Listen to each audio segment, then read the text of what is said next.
cremos na vida eterna. Isso mesmo, nós metodistas cremos na vida eterna. Ouçamos a palavra do Senhor no Evangelho de João, o capítulo de número 5, versículo 24.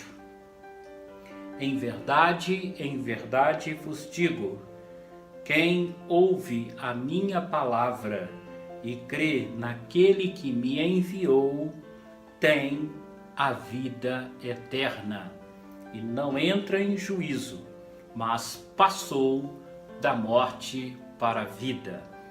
Palavras de Jesus, passou da morte para a vida. Queridos irmãos e irmãs, começamos com uma pergunta: o que é a vida eterna? O que é aquilo que nós reconhecemos como vida eterna em Cristo Jesus?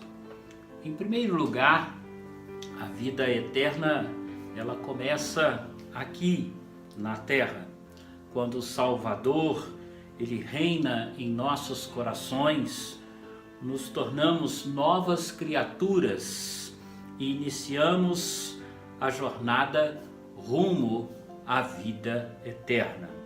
Em segundo lugar, a vida eterna, ela significa que cada um de nós, como indivíduo, viveremos além da morte. Em outras palavras, cremos na imortalidade individual e pessoal. Em terceiro lugar, a vida eterna não é apenas uma existência sem fim. A mera existência, nesse sentido, não teria nenhum valor. A vida eterna é a oportunidade para uma eterna aventura criadora com o nosso Deus. Não podemos sequer imaginar os vastos planos que Deus tem em sua mente. Finalmente, a vida eterna que começa aqui e que promete desde já coisas incrivelmente maiores, é uma vida de paz e de alegria. Por quê? Porque é vivida em associação íntima com o nosso Pai Celeste e com aqueles que o amam e que o servem. A vida eterna, ela está repleta de paz e de alegria, também porque está livre dos sofrimentos, dos obstáculos e das confusões desta vida terrena. A vida eterna está repleta de paz e alegria, porque reúne as almas redimidas em perfeita comunhão com Deus. Qual é a diferença, talvez você perguntaria, entre o céu e o inferno?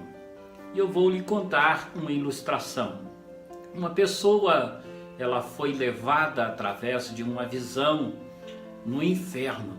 Chegando lá, viu uma grande mesa cheia de comida, de fartura, mas as pessoas no inferno sentadas em torno daquela mesa eram magras, tristes, solitárias, confusas, brigavam umas com as outras.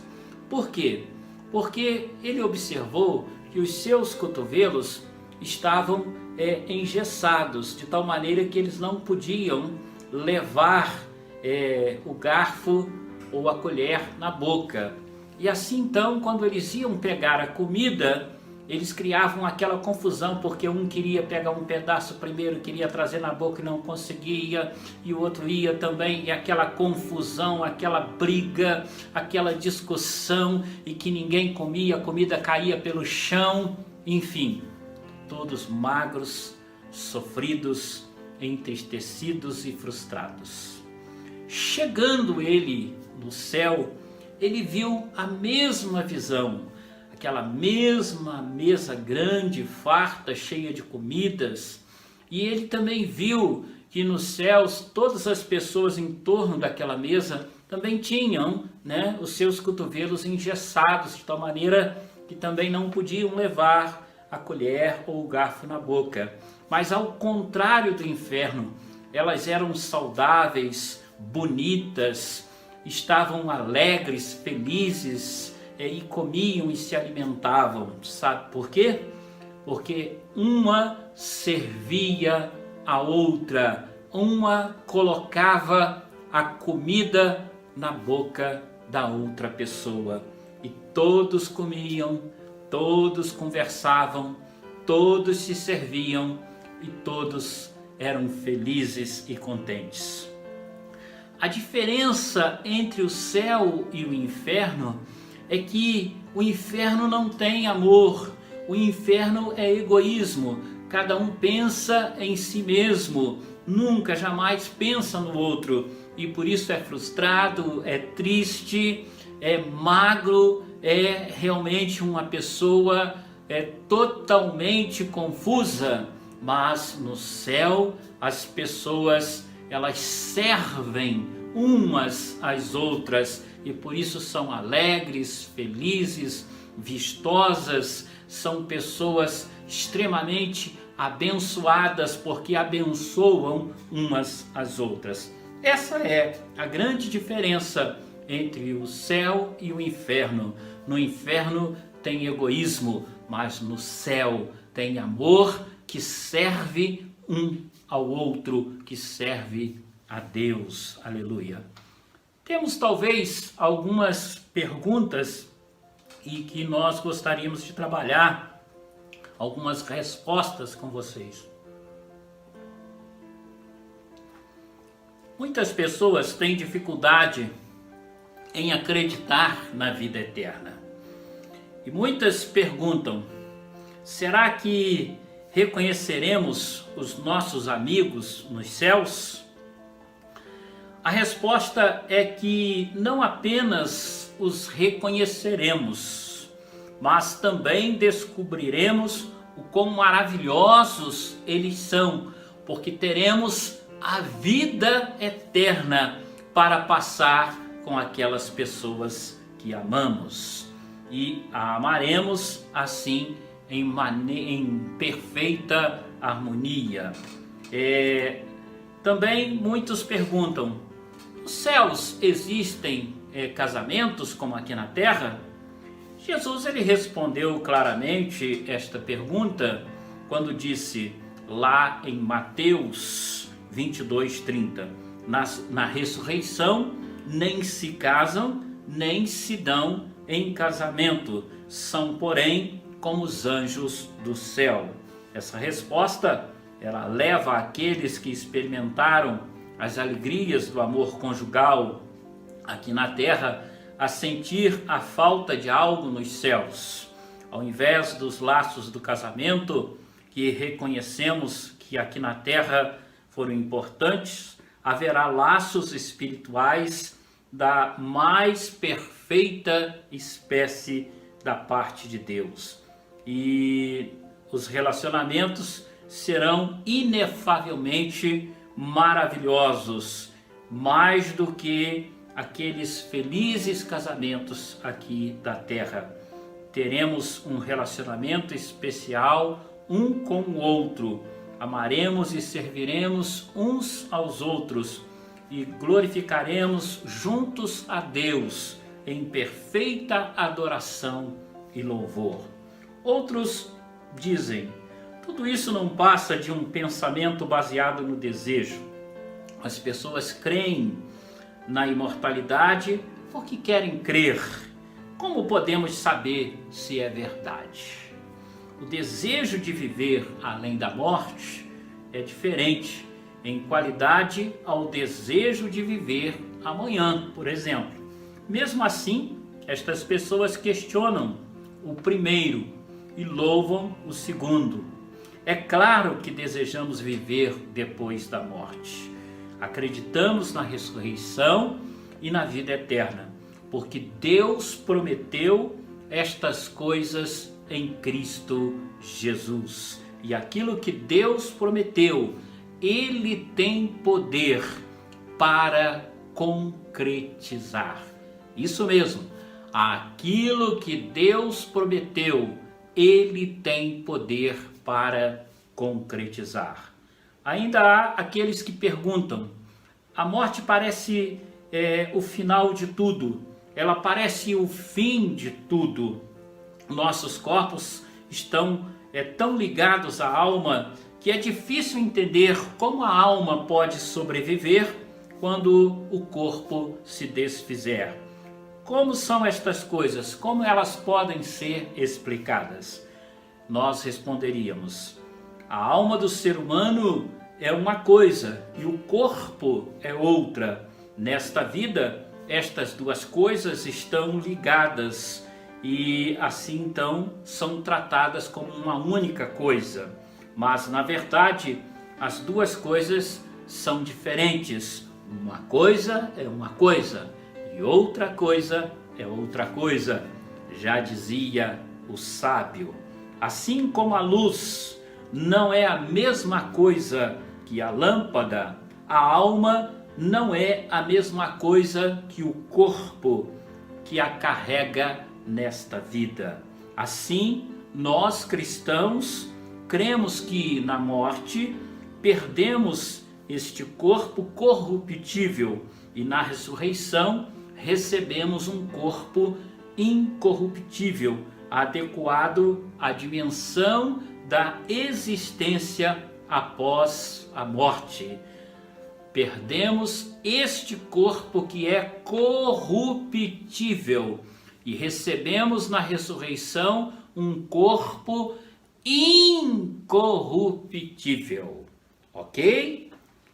Ainda aqueles que perguntam: mas se as almas continuam a viver, por que não nos comunicamos com elas quando partimos? Então nós devemos lembrar que os mortos, eles estão em uma dimensão diferente da existência. A comunicação com os mortos não é tão confiável como alguns espíritas evidenciam. E nós sabemos que aqueles que ainda vivem nesta terra, eles têm limitações para se comunicar com aqueles que já partiram. Há um grande abismo, diz a Bíblia, que nos separa uns dos outros, ou seja, não podemos nos comunicar com aqueles que já partiram e da mesma maneira eles não podem se comunicar com cada um de nós. Há ainda aqueles que perguntam: esta crença na vida eterna não nos incapacita de viver uma vida bem-sucedida aqui e agora. Mas, via de regra, as pessoas que fogem dos seus deveres aqui não são aquelas que nutrem uma esperança na vida eterna. Por quê? Porque na afirmação cristã, esta vida e a próxima estão vitalmente ligadas uma à outra, de maneira que vivemos aqui, ou o que vivemos aqui, melhor dizendo, afeta aquilo que acontecerá no mundo vindouro. Os nossos deveres estão diante de nós. Durante a única vida que agora temos, devemos trabalhar e servir a humanidade e expandir o reino de Deus. Assim então, queridos irmãos e irmãs, entramos na etapa do juízo de Deus. O juízo de Deus é um juízo divino. Os cristãos sempre reconheceram a diferença entre o céu e o inferno. E acreditamos que não podemos nos expressar mais claramente em relação aos deveres perante Deus do que afirmando: o modo pelo qual vivemos aqui faz toda a diferença entre o céu e o inferno no mundo vindouro. Não somos redimidos pelas nossas boas obras, porém nunca seremos redimidos sem elas. Não somos redimidos por elas, mas nunca seremos redimidos sem elas. As almas salvas devem cumprir suas obrigações diante de Deus e das pessoas. John Wesley, ele insistia neste ponto em termos dos quais ele afirmava o seguinte: nunca ele abandonou a doutrina de somos salvos somente pela graça, mas se agarrou fortemente na afirmação de que ninguém permanece no estado de salvação sem fazer a vontade de Deus aqui na terra. Como disse Jesus Cristo: nem todo o que me diz Senhor, Senhor entrará no reino dos céus, mas aquele que faz a vontade do Pai, esse ele estará nos céus. Palavras do Senhor no Evangelho de Mateus, capítulo 7, versículo 21. A palavra do Senhor nos propõe a vida e a morte, a bênção e a maldição. Deuteronômio 30, 15, 16. E eu encerraria com as palavras de Jesus no Evangelho de Mateus 25, 34. Somente depois disso podemos ter a esperança de ouvir estas palavras de Jesus que dizem: vinde, benditos de meu Pai, entrai na posse do reino que vos está preparado desde a fundação do mundo, disse Jesus. Nós, metodistas, meus queridos irmãos e irmãs, cremos na vida eterna. Oremos ao nosso Deus. Feche os seus olhos, curve a sua cabeça.